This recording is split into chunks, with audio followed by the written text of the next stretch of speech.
have you ever loved something so much that you could hate it? I think William made it. It's a really weird phrase, but I think people that are truly into their craft, it's kind of like insanity.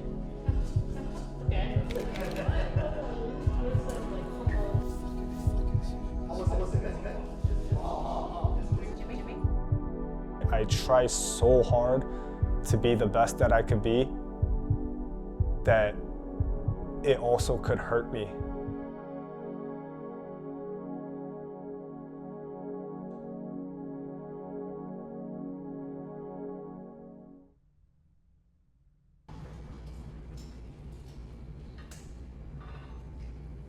So this is you got squid wrapped in asparagus and sakura flowers, and then you have bokorone is wrapped in okra, and then you have Japanese bean. You got ginger and daikon wrapped with 3 different types of fish. It's just a very refreshing dish to start off with since it's hot. What a lot of people don't know about me is that my highest level of education is 8th grade. I didn't even surpass 9th grade.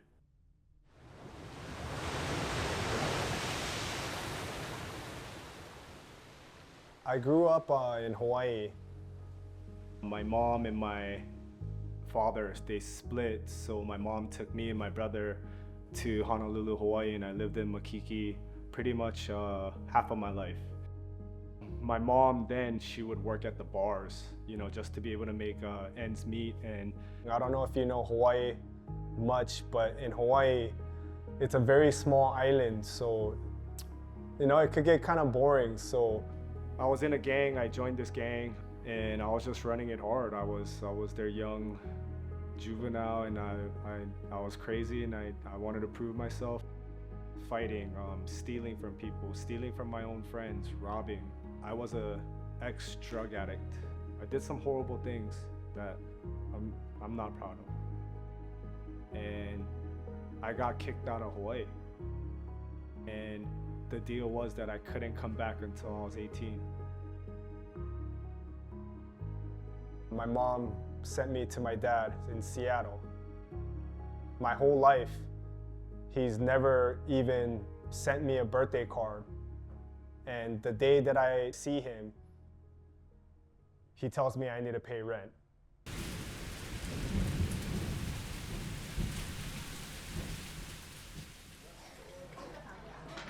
I started working at a Chinese restaurant because that's the only place that would hire basically a minor. And I worked really hard. I got promoted after a couple months to being a kitchen chef.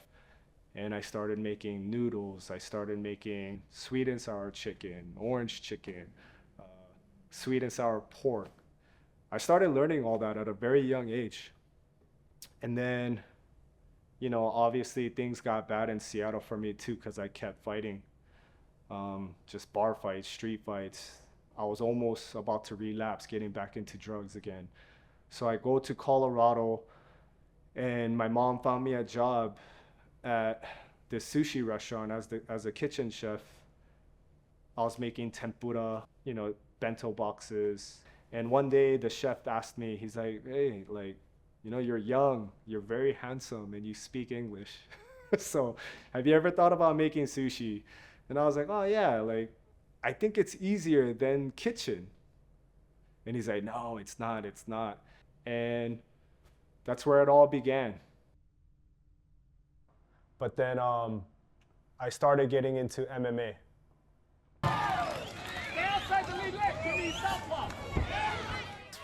I loved fighting, man. I've been fighting my whole life. I actually had 6 MMA fights, and I wanted to become a pro fighter. Raising your hands in front of 1,000 people was the best feeling. I felt alive, but I gave that up because you can't be a sushi chef with a black eye.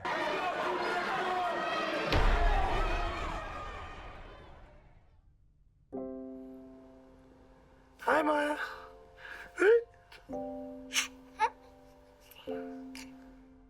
I was a single father, And one day I fractured my thumb wrestling. And it was really hard for me to make sushi, but I was struggling with money so bad that it made me realize that I can't get injured because work is what's gonna provide her food. So there was no sick days for me, you know? I had to go into work no matter what, no matter how sick I was, no matter my broken thumb, no matter a broken rib. Once I had a kid, I told myself that I would be the best father that I could ever be. The feeling of needing to feed someone that can't feed themselves is pretty much what made me endure my intense training. Maya gave me the courage to go to Nobu. International superstar restaurant is an absolute must experience. The restaurant debuted in New York City in 1994 with the help of actor Robert De Niro. A fusion of Japanese and Peruvian flavors you can enjoy in 21 of the world's most cosmopolitan cities. And the man behind it all, well, everyone just calls him Nobu. People just think I'm like really lucky or something, but I've busted my butt to be where I'm at. You know, I went to Nobu, Aspen. I transferred right after to go to Nobu, San Diego. All I saw was being a Nobu head chef. They didn't even want me at first. Like, I had to work 2 days a week in order to get a full-time position. Obviously, in San Diego, you can't survive working a part-time job. Man, I would go in early every day. I would do everything that I needed to do in order for them to be okay with me. One day, the head chef comes up to me and he's like, hey, you can quit your other job. And man, I literally cried.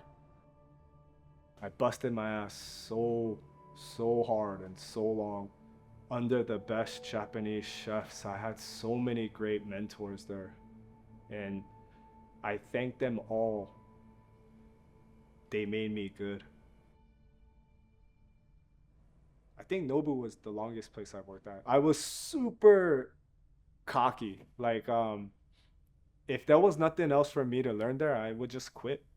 I've always learned a couple different things from every restaurant, and then once I've learned everything, that's when I ended up leaving. And like when I'm doing the same thing every day, especially when it comes to my job, I get bored very easily. So that is why it's so amazing that I met a mentor and master like Chef Shin. He was a ex-corporate Nobu chef for a very long time. And ever since I've worked with him, I've just learned so much. Every time I see him make a dish, it makes me want to get to that level. When I first called him and I was like, let's open up a Japanese restaurant together. Let's do Edomai style sushi. He was the one to be like, does Dallas like that? And I was like, you know what? You're kind of right.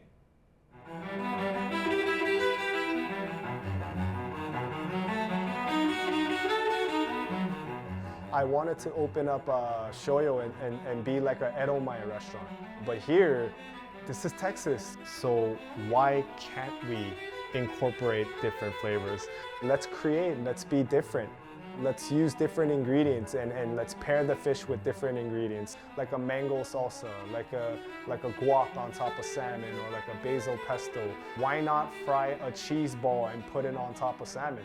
The whole point is why not?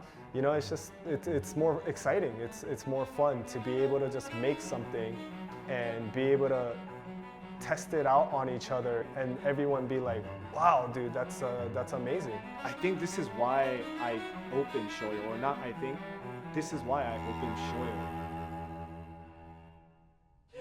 I was like, oh, we're not like that.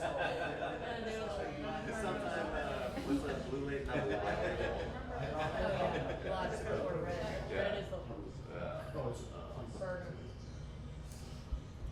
I forgot how I did this. Great. There's people that that's been waiting like 6 months to get into shoyo. And once they get it, like the pressure is there. There's a lot of pressure on us. It's something weird with the human body where like you can visualize something in your head, but when you actually try to do it, it doesn't work. There was days where I came into shoyo and nothing that I was making was working. So I just get on crazy mode and then just try every little possible thing that I could do to create the dish and make it better. And usually I succeed, and I have to succeed by 4:45, because if not, people are gonna come in here and they're gonna be very upset. There is no I can't prepare the dish. Like, I have to make something work. So I go beyond and start thinking of every little thing in my head, and I try to reach and get to the point of no coming back and trying to like just find something. The food that we do it's so technical that we can't make a lot of it. You know, it's really hard. So there's a lot of prep, there's a lot of curing, there's a lot of techniques that we have to do, and just being able to serve 14 people at a time is manageable for us. I usually visual first.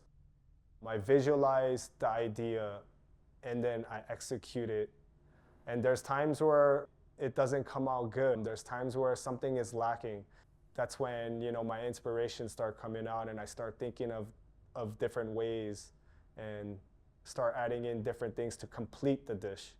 And I draw the picture.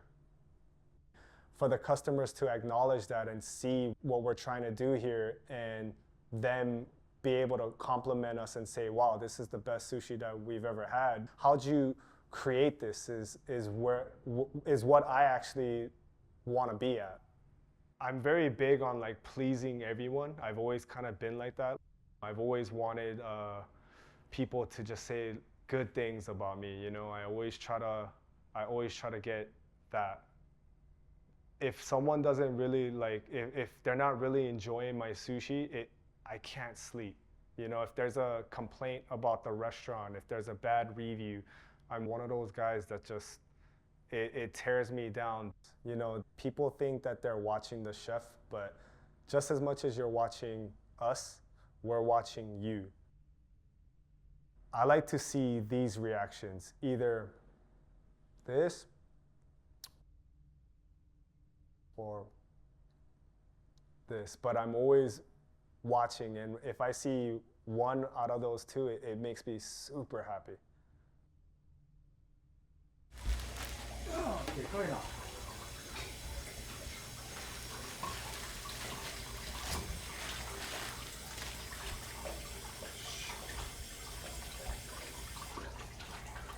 People think that good sushi is like, oh, the fish came in and it flew in today and he opened it and cut it and served it to me. I want to tell them and be honest and be like, why does that matter? Just because I cut this fish today and serve it to you doesn't mean that it's going to be the best today.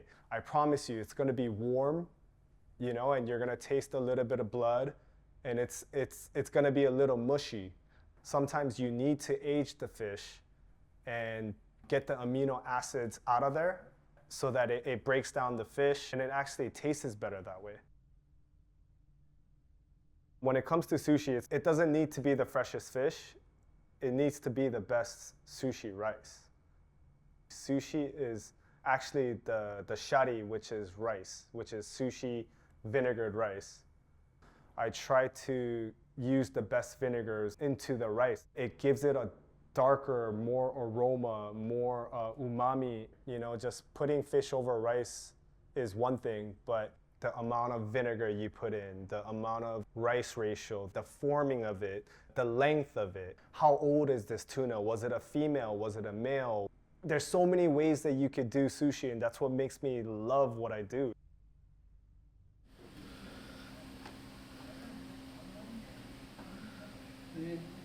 Push the legs, swing your body, push, you go push 9 degrees.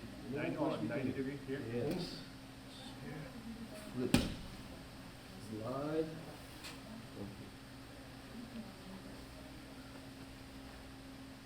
I got into jiu-jitsu because being challenged physically and just rolling with somebody, and you know, the chess part of it, it just makes me feel alive. With martial arts, I've learned that it's a evolving game, you know, evolving as a person as well too. Definitely patience is number one, I think. Like being patient with yourself and humbling yourself and saying that you're not the best at everything that you could do, because I was super cocky. But I've learned to stay humble.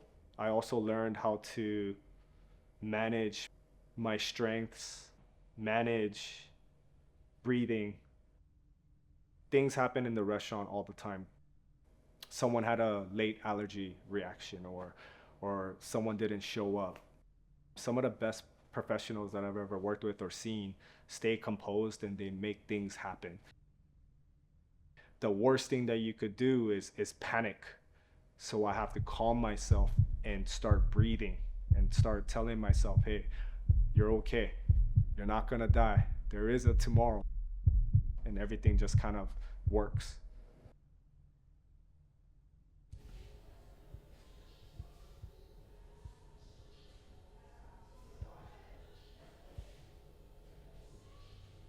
I had a vision long time ago to get I was thinking about calling my restaurant Park or something like that with my name, but it just didn't sound well. But then I was gonna place like my Nobu coats and like the background and stuff. And then she drew me this long time ago in 2014. And now it finally happened. The biggest key to my success is my wife. When I first met her, all I thought about was sushi. I couldn't talk about anything else. I couldn't even have a normal conversation. Nothing interested me because I was so dedicated to my craft. Being the best chef was my drive for the longest time. My wife not only supported me through this whole time, she has been my best friend. She treats my daughter so well. She technically is Maya's mom. She is my biggest asset, man. Without her, I wouldn't be here. She's the most amazing woman I've ever met in my life. Biggest thing for me is my wife and my kids, my family. I want to make sure that they're well off because I didn't have the best childhood, you know, and I grew up hard. So I always told myself that if I have kids, I will be the best person I could be for them and show them and teach them and give them a good life. I don't want them to struggle like the way I struggled. I'm always working my butt off to get my hand raised by them, basically. It reminds me a lot of like who I am. It's like to never give up, to always try to be the best that you can be, to win the fight. I'm still fighting, and we all are. So I'm gonna push myself every day and push myself to be the best.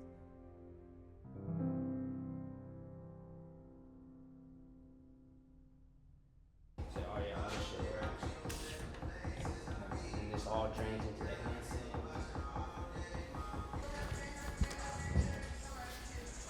We could put a false bottom in there for you, but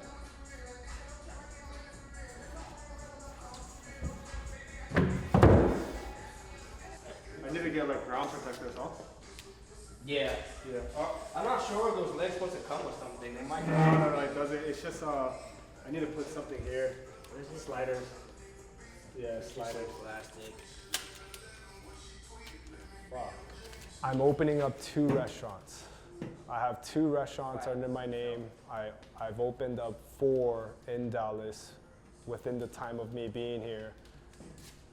And You know, God is good.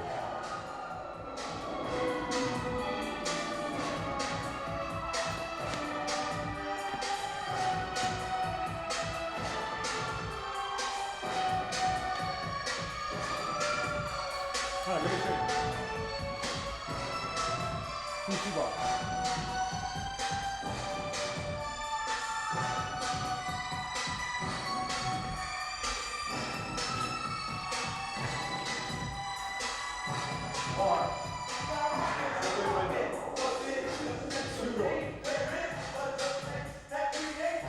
Badass fucking meal.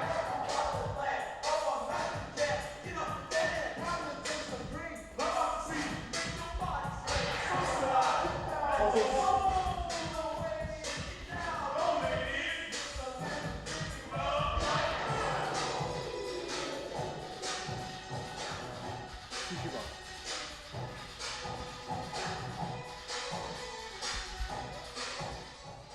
You know, no matter where you come from, you know, no matter your background, no matter your education, you don't need to be a college master degree to be able to be successful. You're looking at a guy that my highest level of education is 8th grade. So sometimes I can't even text correctly, you know, or sometimes I can't even write the perfect email. But if you believe and if you work hard and if you strive, everything will come your way, and I promise you that. I would like to say I'm one of the most passionate chefs out there. I love my work. Love it so much to the point where it could be also my biggest weakness. You know, I've been doing this since I was 16. All the times and all the struggles and everything that I come through or everything that I've been through, it's everything. As soon as I put that first piece and that last piece, it's the way I express my gratitude to you, but to me, that's love. So I love all of you guys, and I hope you guys love me too.